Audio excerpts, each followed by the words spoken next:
This is the 2008 Jeep Cherokee, which is going for 59,900. It is a category B, meaning you can't finance the car, but you can apply for a car loan using Capitec. It has 224,000 kilometers on the clock. It has a 2.8-liter turbo diesel engine producing 121 kilowatts of power and 400 newton meters of torque with a 5-speed automatic transmission and a fuel tank capacity of 8.6 liters per 100 kilometers and a fuel tank capacity of 78 liters. According to the DEKRA report, this car has 5 issues, which are airbag warning, engine oil leak, engine smoke, and hooter defective. So the exterior of this car, it is still okay. I didn't see any dent, I didn't see any scratches, all the windows are okay, I didn't see any issues. You're also coming with a tow hitch right there.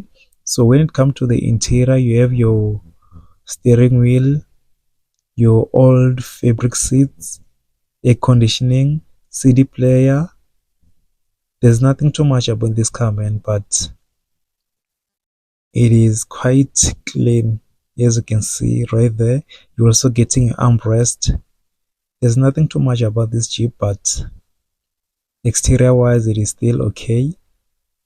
You can fix few things there and there, but at the end of the day you will have a car. Yeah man, what do you think about this Jeep Cherokee?